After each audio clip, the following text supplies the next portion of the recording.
96-year-old Mel Brooks is back, bringing us a sequel TV series to one of his most popular films. Let's talk about History of the World, Part 2.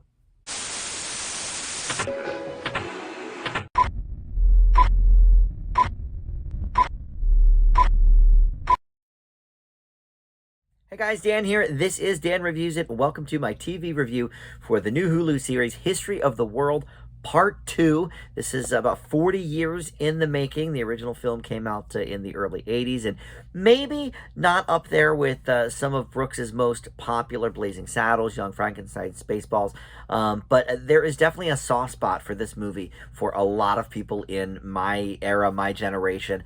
A lot of quoting of this movie back in the day. Before we launch into my review of it, though, I want to welcome you into Dan Reviews It. Thank you for finding this video. Tons of great stuff on the channel, and I try to put up a new video just about every day, so lots of movie and TV reviews to peruse. And please consider subscribing down below there. Would love to have you aboard.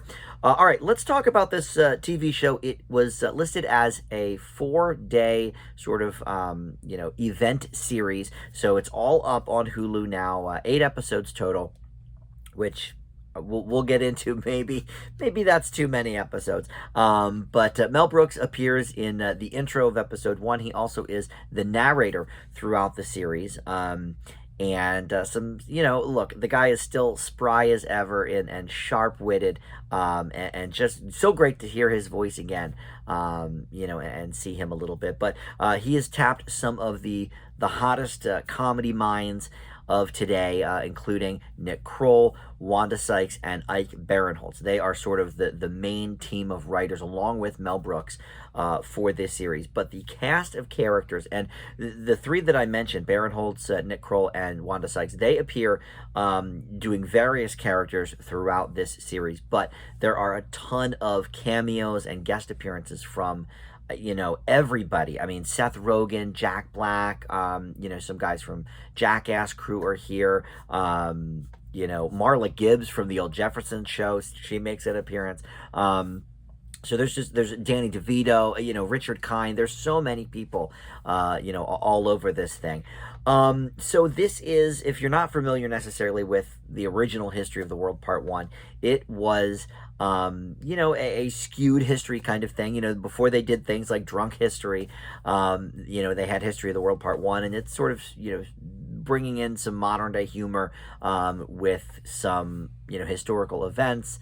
And, of course, most of what we get then is not necessarily true, but it's just kind of funny to see how things might have gone, with this topic or that topic. And there's certain sketches that they go to throughout the series sort of as a fallback, and it does get a little bit tiresome, I will say. But there's a lot of stuff here that's really funny, and then there's a lot that falls very flat, too. And it's interesting, look, all sketch shows are going to have sort of that ebb and flow, right? But I don't know what necessarily the logic was here of making a movie into, the new version is an 8-episode series, when I think they could have condensed it down by about half and made it into about another 2-hour movie.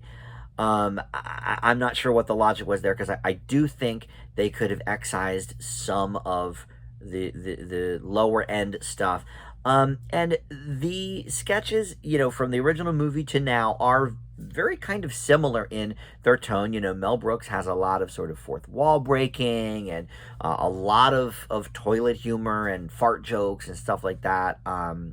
Like for example, if your idea of just a good old hearted belly laugh is, Rasputin farting, and then, Rasputin,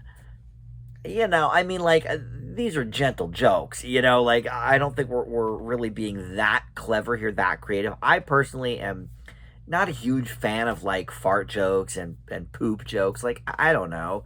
It's all right, I guess, but I like something with a little more weight to it. And there are a few sketches that, really, really hit and fire on all cylinders. Curb Your Judaism is like a Curb Your Enthusiasm parody. That's probably, the best of the first few episodes, the ones that I watched. And then like the Wanda Sykes does Shirley Chisholm, who was big on the women's rights movements in the 70s, and they go back to that well a lot. And it was funny the first time or two, but it sort of wears out its welcome. And then you have sketches that have potential, but they only go for like a minute and a half, and then you have other ones that go about 7, 8, 9 minutes, maybe not quite that long, but probably 6 or 7 though, or approaching. So it's definitely a bit of a mixed bag, and I like a lot of the people involved here. I think Nick Kroll, I used to really dislike Nick Kroll, and I really don't have a reason why. I don't know, but then he started doing a couple of dramatic things, and I was like, okay, maybe he can actually act a little bit.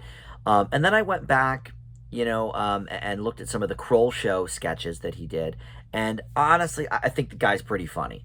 And then Ike Barinholtz, I've always kind of liked Wanda Sykes. I sort of go back and forth on, but I mostly like her. And they're sort of the main writers here, not only the main performers. But I'm not sure that this needed to be 8 full episodes, because the stinkers in the lot are really quite bad. And again, not maybe a lot of really like intelligent humor in there. Like, oh, Abe Lincoln's tall. Like, oh, okay, we get it.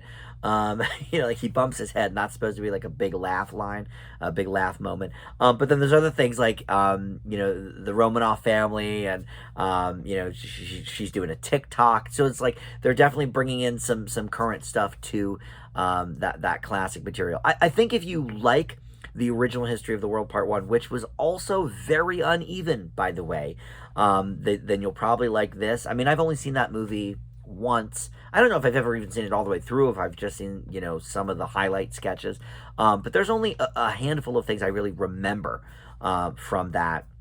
I think this is going to be the same. There's a few things that I think are going to be very memorable, but why not make it a movie? I'm not really sure what the logic was there. But in any event, look, Mel Brooks still writing and being as funny as he is at 96. That is something to be celebrated. And the sketches that work, they work like gangbusters. They are really funny, and ones that I think people will remember for years and years to come. So I'm going to give History of the World Part 2 a slightly above average grade. It's definitely right on that line there. I think your mileage is definitely going to vary here, depending on your sense of humor. But I will leave History of the World Part 2 with a C+. All right, thanks for watching, and we'll see you next time on Dan Reviews It. Bye.